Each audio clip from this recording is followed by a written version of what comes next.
Hi, welcome to Talk, Listen, and Discuss.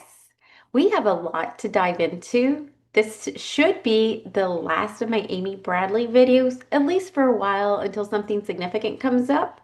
But I want to let you know this isn't the original video I did. I just ended up not really liking that video, so I'm redoing it today. So we're going to see how it goes.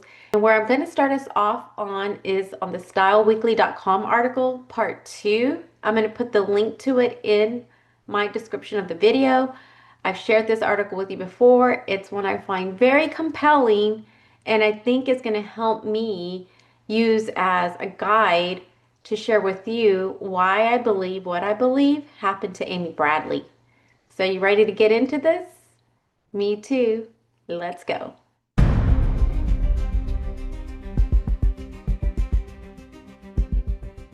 Okay, so the articles that I'm going to start us off in the article from this point, and it's after they've had their excursion on Aruba, and they're going to be coming back to the ship for formal night. Returning to the ship, the family took showers and dressed for a formal dinner. Amy wore a tight open back black jumpsuit with spaghetti straps. They waited in line to have their picture taken by the ship's photographer and chatted with other passengers. Meanwhile, Amy was attracting notice from passengers and crew. After dinner, Ron and Iva were having drinks with business associates when a waiter approached them. They recognized him as a man who had been lavishing an unusual amount of attention on Amy since the ship left dock. The man asked if Amy wanted to come to a bar in Aruba that night with him and some other crew members. Iva later gave Amy the message, but she wasn't interested. Meanwhile, Amy and Brad had changed into casual clothes and gone to the ship's casino. Starting with $10 in quarters each, they played the slot machines and each won about $140. Ron and Iva found Amy and Brad again on the pool deck, each carting a bucket of quarters. The four of them sat down on the deck, laughing and dumping the quarters out of the buckets like children building a sandcastle. Again, in these articles, especially as close as we can get to the event, they just have a lot more description in them than we have present day, and that's to be expected because of how the mind works. Amy and Brad, ever competitive, counted to see who had the most quarters. Late that night, they took in a limbo party, dancing to the steel drum music of the ship's calypso band, Blue Orchid. Amy struck up a conversation with the band's bassist, a pudgy, bald Grenadian named Yellow, short for High Yellow, Caribbean slang for light black skin. It was typical Amy. Okay, there's two things I want to address here. One, that waiter that they mentioned before is a suspect that they have, a person of interest on the amybradleyismissing.com website. He is one of the many suspects they have. And two, here it says that Yellow's nickname was Yellow because of the Caribbean slang for light black skin. First of all, I don't think that Yellow was pudgy back then. Maybe he was, but in the pictures I've seen, he didn't seem pudgy to me. Maybe he was. But again, I digress. But I had read, and then I think on Netflix it was mentioned that his nickname was Yellow because he had dyed his hair yellow once. So that's kind of different already. Okay. So Brad won the limbo contest that night. When he was crowned, Amy ran up to him, jumped and wrapped her legs around him. He took the crown off and put it on her head, and they both laughed. Amy and Brad still had hours of partying ahead, but had been a long day for their parents. Ron and Iva kissed them both goodnight and headed to the room.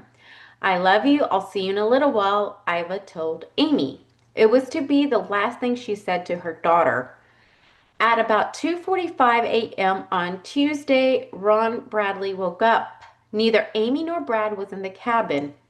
Earlier in the evening, Brad had a little run-in with another passenger when the man grabbed Brad and told him to stop dancing with his wife. Brad didn't know the woman was married and apologized. Now, that's a story that wasn't presented in Netflix.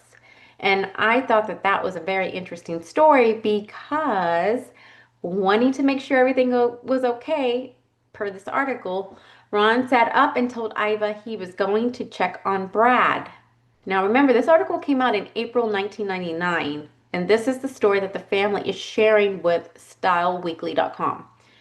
Wanting to make sure everything was okay, Ron sat up and told Iva he was going to check on Brad. He went to the ship disco, the Viking Lounge, and found Brad dancing with a handful of young women. Amy was on the second floor of the disco talking with band members and the club DJ. Satisfied, Ron went to bed. So he would have seen Amy, and while she was talking to the band members and the club DJ, she may have very well been dancing with Yellow too. So this is what I want to if this is what I want to know. Did Ron see Amy dancing with Yellow? Did he see her with the band members and did he not like that? Is that something that may have happened? I don't know, but I'm gonna guess that yeah, I think something like that could have happened, that he did see Amy and wasn't pleased with the way she was behaving.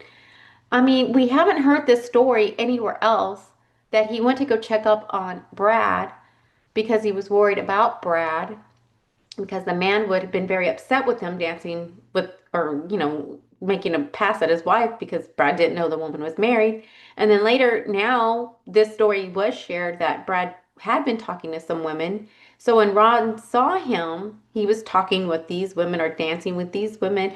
And that's something that wasn't shared in the Netflix documentary and haven't been able to find it in any other article or any other interview where they mentioned that, oh yeah, and by the way, my dad came to check up on me because of this happened earlier.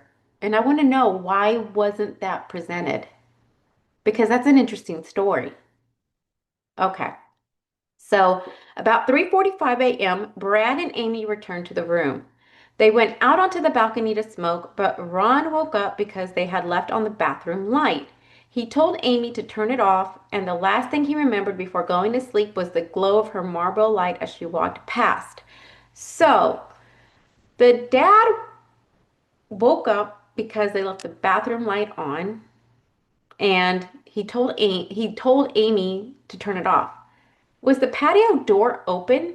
Because if both of them were out there smoking, wouldn't the patio door have been closed?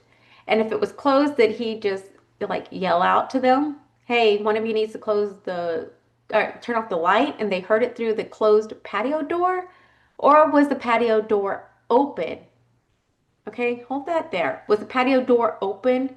And so he was able to tell them or tell Amy, "Hey, you need to, turn off that bathroom light." Okay, so he told Amy to turn it off, and the last thing he remembered before going to sleep was the glow of her Marlboro light as she walked past. Amy and Brad smoked for a while, watching the waves and laughing about the limbo contest. They also talked about the next day in Curacao, and Amy asked Brad if he had ever been on a jet ski. Now, Brad has alluded to this conversation in other interviews. He even mentioned something to the effect of where Amy asked him, "What do you think we're going to do in Curacao?" And she mentioned jet skis, which I always thought was weird because she was scared of the ocean and the creatures that could be in it. So I wondered why she would even entertain jet skiing. But apparently she was scared of heights and she still went bungee jumping. And even though she was scared of the ocean, she had been in the ocean before. So to me, these are just healthy fears that she was able to, for the right moment, be able to overcome. But that didn't mean she would like run to them. But I did find it interesting that they were talking about jet skiing. So finally, Brad opened the patio door and rolled into the sofa bed he was sharing with Amy during the trip. She stayed behind on the balcony. Okay, so the door is now open for sure because Brad opened the patio door to roll into the sofa bed. Remember, this is his tiny room, and I'm going to either share the link or actually put the actual photo of the room in this video for you to see. But when you go and see the actual room that is on the cruise ship where they stayed, it is a tiny room. There is just enough room to walk from the patio door, to narrowly walk from there to the bathroom or even out of the cabin. So when he opened the door, I could see where he could easily fall into the bed had it been already laid out for them to sleep in. So because he had to open the patio door, in my mind, that means when Amy turned off the light in the bathroom, then she closed the door when she went out, and that's a loud door. So cruise ships, the patio doors on cruise ships are very loud. The balcony doors, they're very loud when you open them and close them. So I find that interesting in and of itself. The door would have been closed, okay, at this point, based on this article. So Amy stayed behind on the balcony. And in this article right here, it doesn't say because she was feeling sick and she thought the breeze felt good, as Brad said. It just simply says she stayed out on the balcony.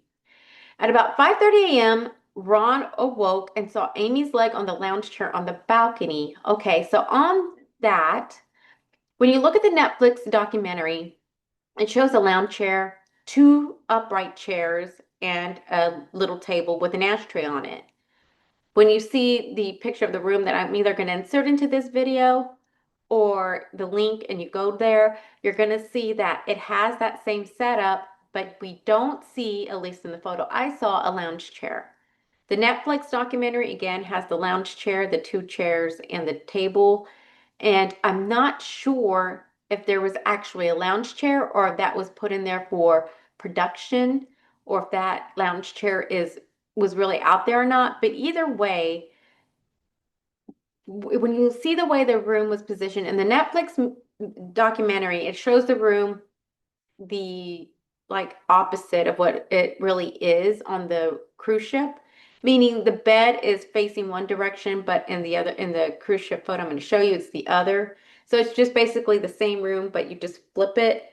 Either way, the view is still the same. He would have just really would have been able just to see her legs and her feet. Either she was in an upright chair and was leaning back like against either the uh, a partition or the patio, just some kind of wall or something. Either she was leaning back her head on that and then just like reclined and sleeping, or she was actually on a lounge chair where she could recline and, spread her legs out. That's all he would have been able to see. And when you look at the photo of that room, you're going to see that the nightstand, the way it was positioned, it was significantly lower than the bed itself. So he would have had to deliberately made an effort to look at the clock to see what time it was. I don't think he did that because in everything we read, it always is an approximation on the time. He never says, well, when I looked at the clock, it said, and then when I looked at it again, the next time it said, he never says that. He always says it was about, or it was at least 30 minutes later or something like that. He never says, I looked at the clock and it was this time. So I don't think he looked at the clock, and I see now why he didn't, because it would have been a deliberate move for him to turn his head and see. Okay, so at about 5:30 a.m., Ron awoke and saw Amy's leg on the lounge chair on the balcony. Thinking she had fallen asleep, he went back to sleep. At 6 a.m., Ron woke up again. Amy wasn't in the room or on the balcony. Her cigarettes and lighter were gone. Okay, so we're about to get into what we all know, where he thinks he's going to go find her, but he doesn't, and he's immediately alarmed. But that's why I want to know, why is he immediately alarmed? Because it seems like he would have been concerned about her just being out on the balcony. Even if he thought she was just sleeping on the balcony, you think he would have taken a blanket or gone to wake her up and, seen if she wanted to get into the bed or not. Why was he alarmed so quickly about her not being in the room? Now, I'm not saying he did anything nefarious. That's not what I'm leading to. I'm going into mindset here. Okay, so keep that in mind. And also keep into mind that they were in Aruba, because that's going to come into play in some of my commentary here in a little bit. Okay, so um, when he noticed her cigarettes and lighter were gone, she had taken off the yellow polo shirt she had been wearing and picked up a pair of jeans. Again, in recent interviews and in recent articles in the Netflix documentary, we only see it being presented that she took off the yellow shirt, but not picking up a pair of jeans. We already see that she has the white shirt on, the jeans, and no yellow shirt.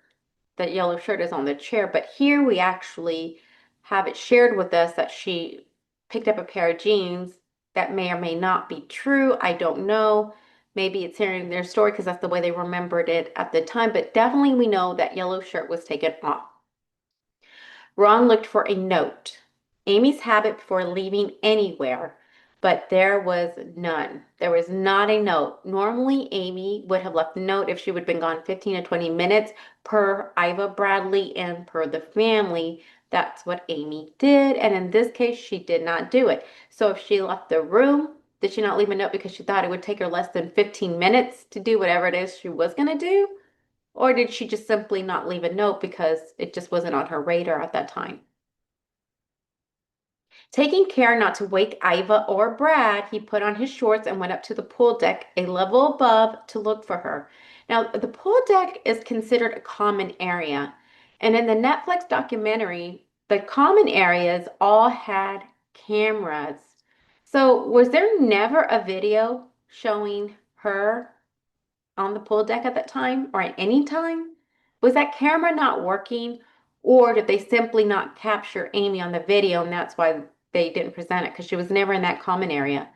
But was she ever seen in any of the cameras, their videos in the common areas? That's something that has not been answered and something has not been presented. All we have is the uh, cameraman's video from the disco the night before. And that's all we have. And that's where we see Amy very briefly, but we see her dancing with yellow. And especially one moment in time in there, she's actually real up close in dancing with yellow in that video. So my question is, remember the two teenage girls, and they are presented in this article. They're 18, freshmen in college. Um, the could their story not be confirmed by the cameras that were out there that would have seen Amy and Yellow walking had they been out there in that common area? Was that why they couldn't confirm it? Because they were, even though the girls said their story, it just wasn't captured on the camera for some reason? Or were the girls incorrect on where they saw her and what time they saw her? We know that they had been out. 18, they would have been able to drink on the cruise ship, I believe. I'm not sure. Who knows? I don't know if they were drinking or not, but they were up very late. And at that time, they wouldn't have gone to sleep. And it would have been, if they saw Amy with yellow, according to the dad's timestamp, unless it was closer to 4:30, it would have been around 5:30. Now remember, 4:30 was the time offered in the earlier stories, and 4:30 a.m. did not become 5:30 a.m. until, at the earliest that I've seen, November of 1998 is when I saw the timestamp of 5:30 first appear. Now, I'm not saying that that was changed deliberately for wrong reasons. I think it may have been changed because maybe the family thought, oh, okay, well, maybe it really was closer to 5:30 than 4:30. These things happen. So now 5:30 seems like it's the time, but why was 4:30 ever presented? We don't have a confirmation on that time. And the dad never states that he looked at the clock. So I'm going to assume that 4:30 and 5:30, it could be one or the other. They were more comfortable with 5:30, but either way, nothing can be confirmed. And does that timestamp really matter? Yes and no. It matters if you believe that the closer you're in to, the port, the closer you are to the port, the more likely you would find Amy's body, which I believe is not true. Look at underwater recoveries. They are very difficult, and bodies are often not discovered in lakes and rivers, much less a big ocean of water, for different reasons. Different reasons: temperature, environment, currents, the body itself, the way it decomposes, if it's snagged on something, if it's trapped under something. It happens. It happens more often than people think. And so that's why I don't think it's a given, no matter what the local Coast Guard person says. It is not a guarantee that you're going to find a body, especially if you're closer into the port. It's just not a guarantee at all. But that's the only thing I can think of that time would make a difference in. For me, it doesn't make a difference other than maybe if it was 4:30 a.m., the teenage girls would have more of a case, in my humble opinion, that they saw them because according to the girls, they left the club or something like that around 3, and then I could see them out there. They went to the room, according to the Netflix documentary. They went to the room. They decided they weren't ready to call it a night, so then they left the room, and then they went and hung out at the pool deck, and they saw Yellow and Amy at some time. To me, 4:30 might have fit better than the 5:30, especially if Brad and Amy were in the room at 3:45 and then 3:50, and then they talked some, and then Brad went to sleep, and then Amy left. Maybe it's closer to that time that I could see her being with Yellow, although Yellow's supposed to have been in his room at that time. Although, I mean, it's just all kinds of messed up. I don't know if 4:30 is much better than 5:30 now that I'm talking at 3. But okay, let's go. Let's move forward.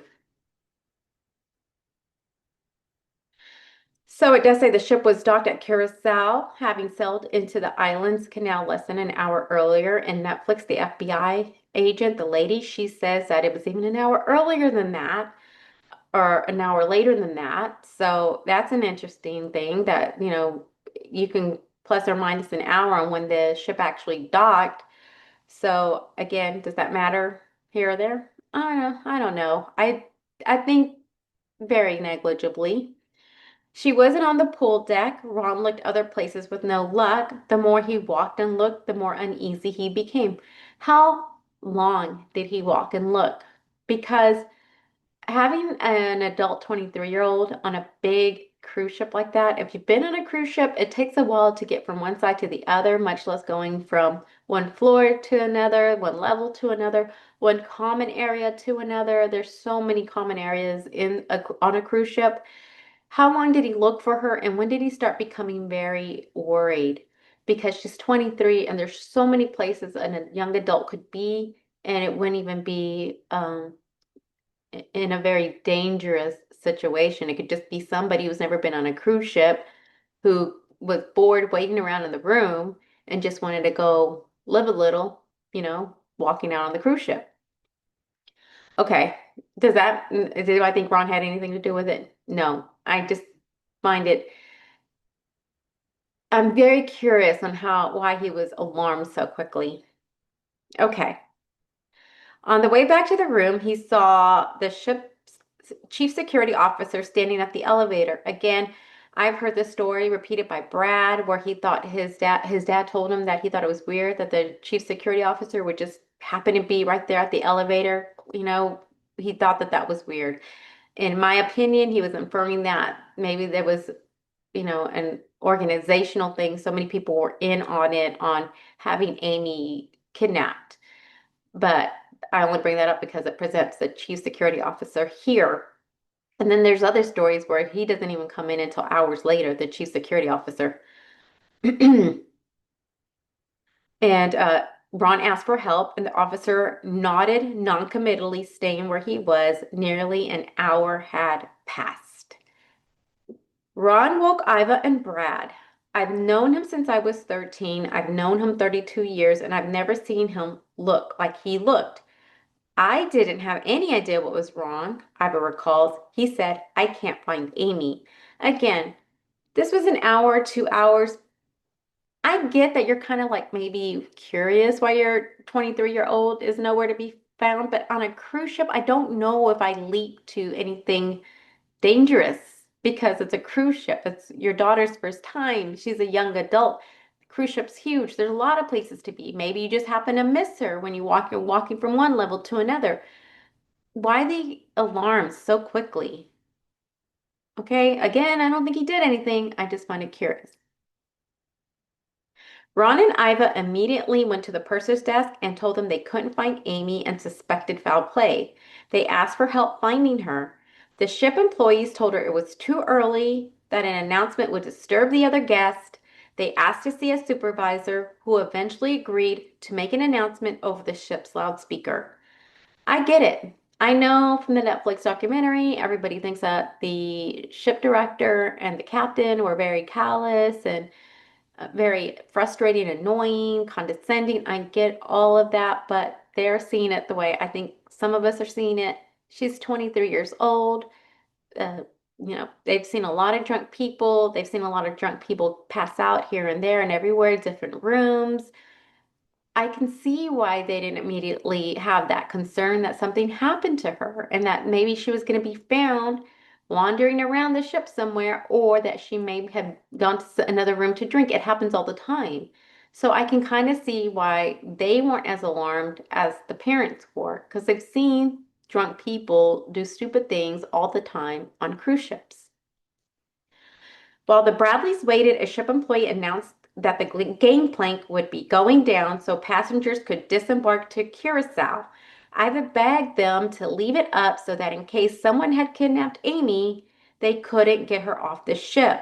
The ship staff refused, saying they couldn't hold up other passengers. Again, I get it 100%. The other ship, the passengers had paid good money to go on their excursions. They have to be there on time. It's a very timely thing. And at this point, I do think a 23-year-old being kidnapped is not on my radar at that time. And I know you're probably thinking, well, have you ever been in that situation? Yeah, I've been in that situation. My second cruise I went on was with me and my husband and our kids, and they were older from the ages of 17 to 24. We took them on a cruise with us. And my 17-year-old son made friends everywhere, and we wouldn't see him for hours. He would just be off with meeting new people, and we would be walking, and we'd just randomly see him with a new group of people. And I don't ever remember thinking, even the first time he took off and we didn't see him, thinking, oh, I hope he must have gotten kidnapped. It was a huge ship, a big ship. And I don't even think that the ship we were on was as big as the Rhapsody is, the cruise ship that the Bradleys were on. That was at the time, I believe, was the biggest cruise ship, I believe. Either way, even the FBI agent on Netflix announced how big it was. He said it was like standing next to the Empire State Building. Although most cruise ships are big, and when you really get up close to them, you really see how impressive those suckers are.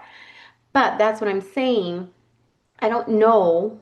And there are some people that are a little bit more worried warts than other. If that's where my mind would have leapt, if it had gone there automatically, that my kid had been kidnapped because I didn't see him or her at the age of 23 in the first couple of hours. Now we're talking about a 5-year-old, totally different. But a 23-year-old young lady, I'm not so sure. Well, this is where I'm going to pause part one of my Amy Bradley video. I just noticed that I had been recording all this time without my good sound, and so I'm going to conclude part one with this information. When I was doing subsequent research to see if there was anything I missed that may be added to this video that I just created today, I came across what has been there for a while, but I just paid attention to the date, the timestamp on the Amy Bradley is Missing website. Again, I'm going to put all the links that I reference in my video in the description. This is coming under the website, and you can see the post here. It's dated March 14th, 2025 is when it was updated at 8:47 p.m. I don't know why everybody is still talking about yellow and why the family hasn't given at least some kind of disclaimer that yellow may not be involved, especially after reading this. At the bottom, towards the bottom of this article, you'll see they're talking about Herman Goyo, a retired police officer who apparently had some information, and he's been holding on to this information all these years. He's been sharing little by little, it seems, over the years, and they have lost contact with him, but it seems like they're still pursuing him. And this is what I wanted to read to you from this article, this paragraph. We intend to give you more evidence at a later date. We are learning more and more each day. I truly believe that after going over thousands of letters, evidence, conversations, witness statements, voice recordings, and letters obtained from the Bradley and Holloway investigation, that human trafficking was the motive in both crimes, with some names popping up in both cases. There is no doubt, and by Herman's own admission, that Herman Goyo was involved in the disappearance of Amy Lynn Bradley and worked for another man who I believe to be named Ali from Curaçao, not Alistair Douglas, different person.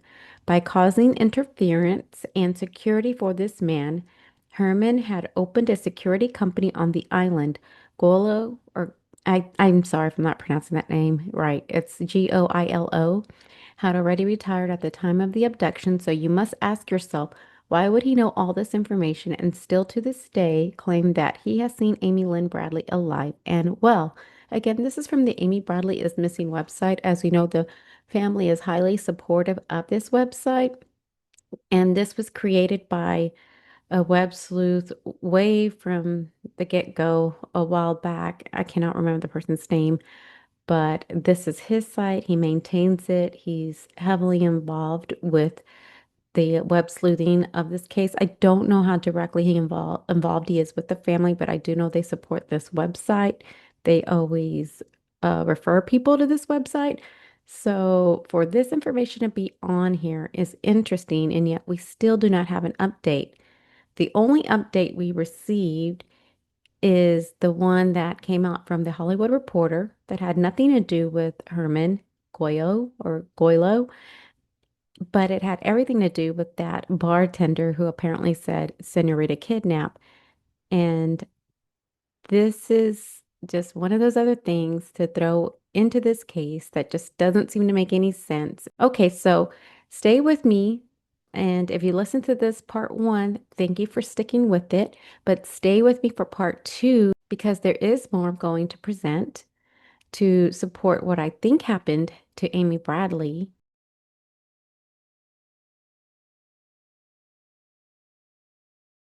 Again, thank you for joining. And until next time, take care of yourself, take care of each other, and God bless you. See you later. Bye.